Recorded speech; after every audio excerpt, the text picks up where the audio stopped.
Hi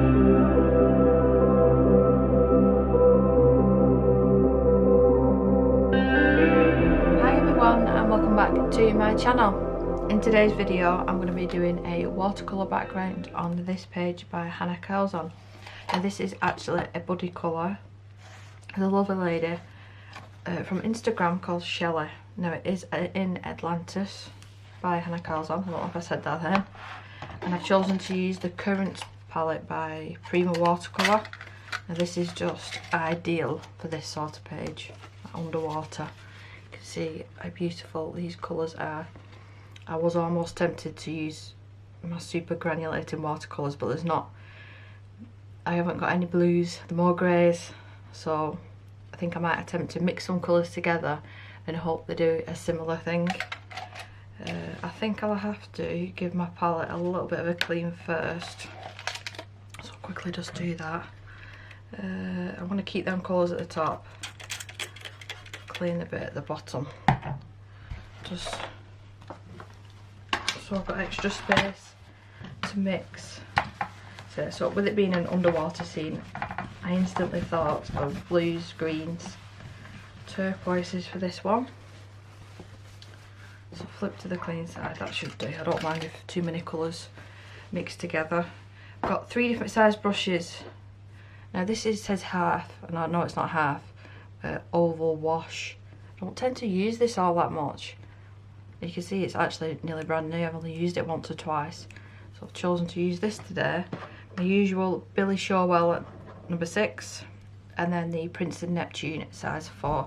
I'm not sure if I will use the size 4, but I've pulled it out anyway. So to start it off, let me bring you down. I'm going to try and get the whole picture in. There we go. So we need to activate the colours. These watercolour paints do take a little bit to activate, not too long. You just have to be a bit patient with them. You activate them, leave them for a bit, and then spray them again, and then usually they're good to go. But while I'm waiting, I have gone ahead and put some washi tape. This is just washi tape I got from a shop called Kenji in the Trafford Centre, and it seems to do the trick. I'm running low, to be honest. I've got some of the, I nearly said it again, the PH Martin's Bleed Proof White. I might use this, I might not. I've pulled it out just in case. Got my clean water, my brushes, my spray bottle in case I need it. I don't normally use it on the page once the paint is down. That's with distressing, so I should be okay there. So let's start with getting the brushes completely saturated, and I want to completely wet. Oh, I've got some either paint on this. It can't be because it's nearly new.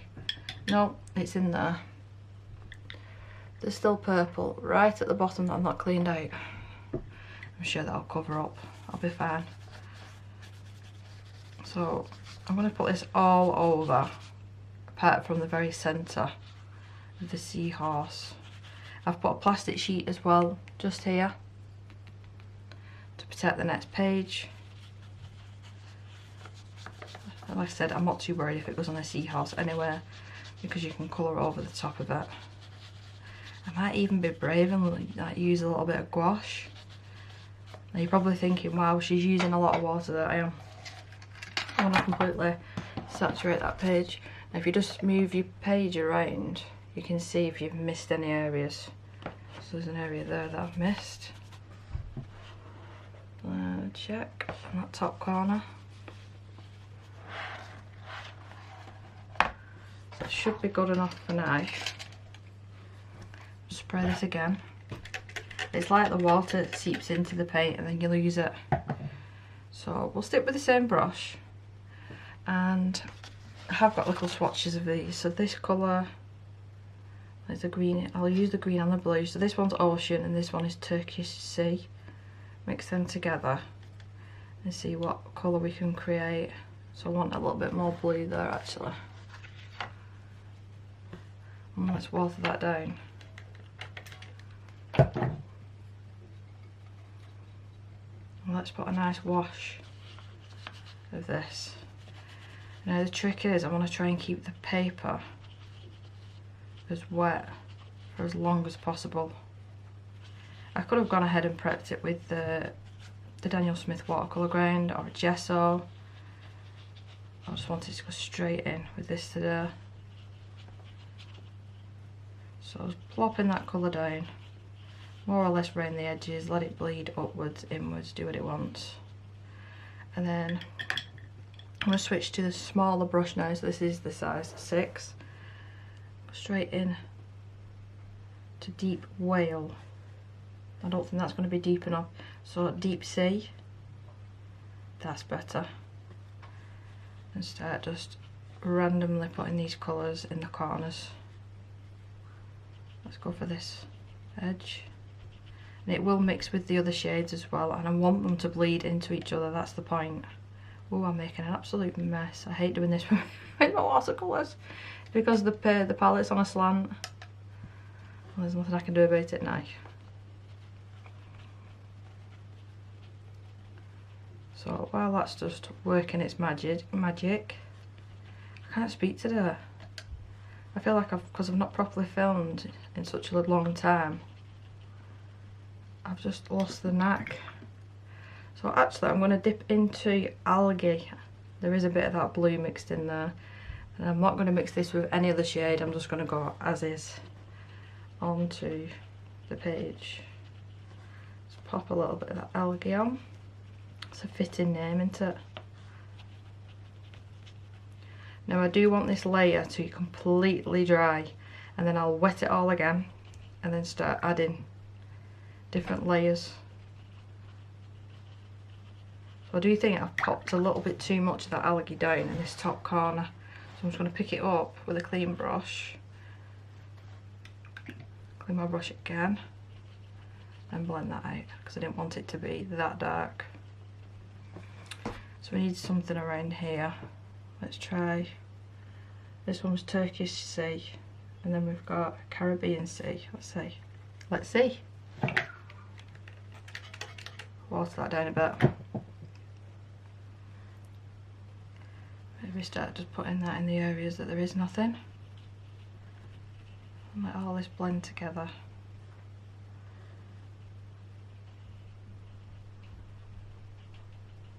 I'm just using a tapping motion, I'm not swiping. So I've got a horrible line there, I hate lines. So with clean water, clean brush, I'm just going to go round them edges as best as I can without disrupting the paint that's already there, just to get rid of that horrible line. I hate lines. And there's another one up here. And then all around this edge as well. See, it just softens it a little bit. So I'll have to leave that to dry. Just be a little bit patient. Can't use the heat gun. I can't be cheating on this one because I've got the plastic sheet in the background. And if you use the heat gun, you're chancing melting the glue that's keeping this washi tape down. So yeah, I wouldn't recommend it if you're using them plastic sheets. I think this is going to take a little while to dry because the paper is so wet. But yeah, let's watch paint dry. So we're back almost an hour later and I can't wait any longer.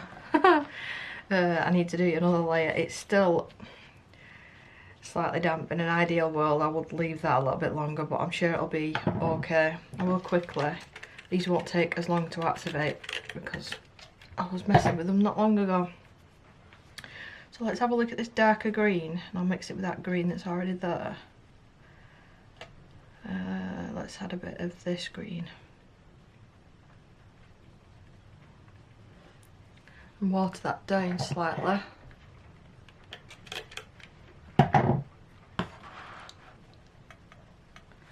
We will start off where I put that. Was it called algae? I think it was called algae. Now I've not pre-wet the page here. I'm just going to plonk the colour down, clean off my brush, and then just go round them edges to blend them out.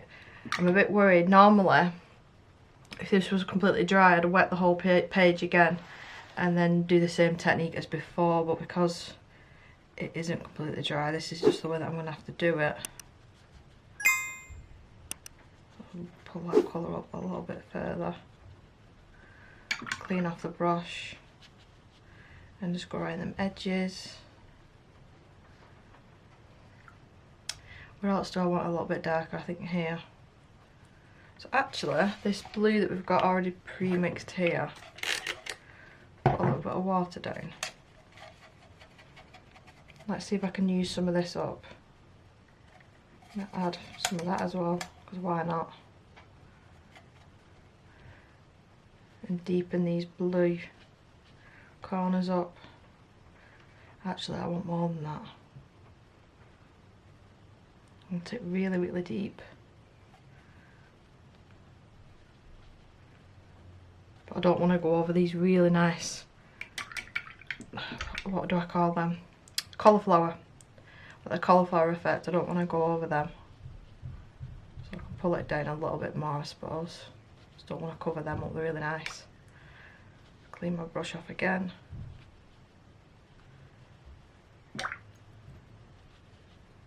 And the same thing in this corner. Slightly pull it up a bit further.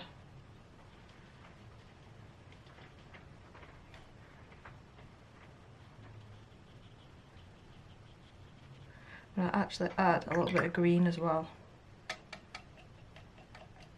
to this side, just so it's not completely identical to the other side. And then clean water. Just start blending them edges.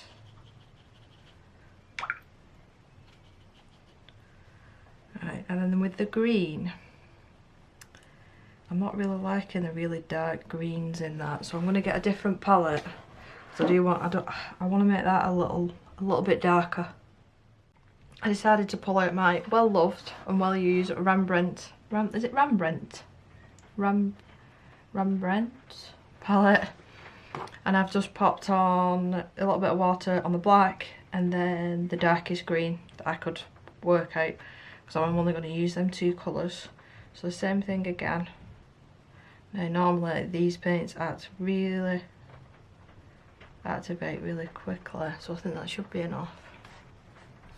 This little bit, bring you in even closer.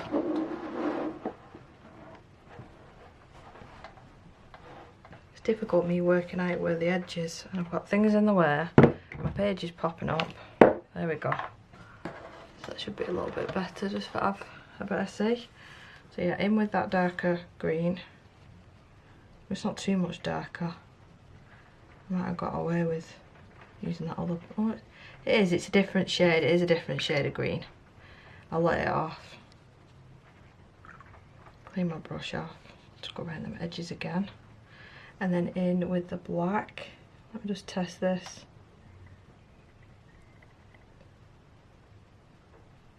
There we go. Oh, it's going to just mix with that green, so even more.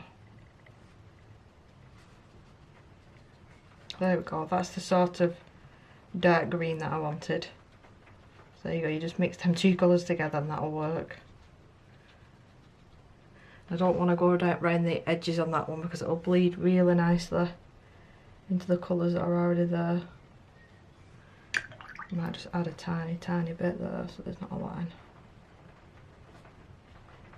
Just like that. Then let's do this top corner without making a mess. And pushing everything over. There we go. I'm going with that green. I don't need any sound effects in the background of this video today because it's absolutely piddling down. And it's been like this all day. I actually enjoyed a bit of gardening yesterday, and then this is just horrendous. I don't mind mine, to be honest. I've been out, done what I need to do. So adding that black in there just to make that green a little bit darker. It's a lot of just playing around and trial and error with watercolour, because you can't exactly tell it what to do, especially if the page is already wet. It's just got to do its own thing. Just try and make the very corner the deepest. I might actually add a little bit of that black, so both blue edges just a little bit.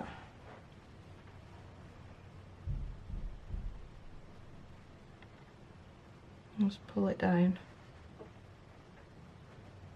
Oh, I've created a horrible line. No, no, no, no, no, no. Right. Crisis averted. There's one there as well. In with the black, then go in this very corner.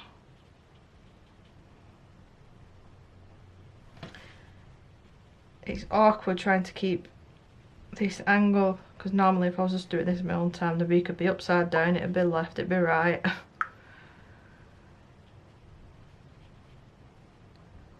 Just add a tiny bit more.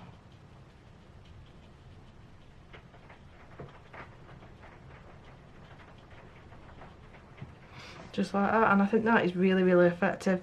I'm going to keep these areas here and here really bright, but you can see there, without me messing around with masking fluid and making stencils so I didn't go on the illustration, it's not too bad. The majority isn't touched, so going over that with pencil will be absolutely fine. It's just a case now of a waiting game again. I might be risking it trying to take this tape off, but let's see. I don't like leaving the tape on for too long, because then it has more chance of not coming off properly. So if I just be really, really careful, talk really nice to it, it might behave.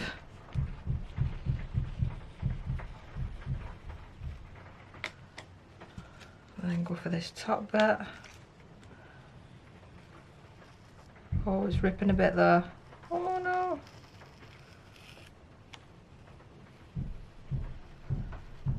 Please work. I really like how this has turned out. So we've got a little bit of a boo-boo at the top, tiny, tiny little bit.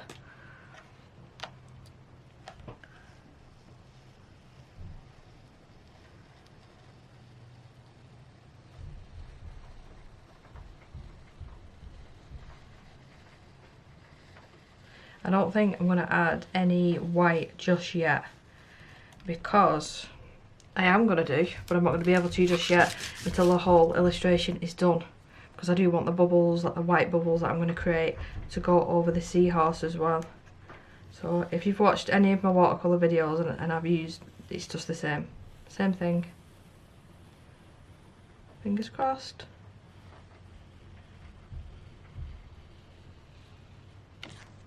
And there we go, so we've only had one BB. Let me just check the back. It's not bled through, so I'm alright. I will leave that plastic sheet there just while it is drying. But I absolutely love the effect that watercolour can achieve. We're getting an ugly line. Just clean that up. There. And then I get it on the white of the paper. There we go. But I hope that you enjoyed the video. I think this is really simple to do. It's only a couple of steps. It's just, don't put loads of paint down. Don't put loads of paint down. Take your time and let it dry as long as you can. The longer you let it dry when you do your next layer, the better it'll be. But yeah, I might film the part where I'm actually colouring this. It all depends, or you might see it in this month's finished pages. But nonetheless, please do leave me a big thumbs up, and I will see you in my next video. Bye.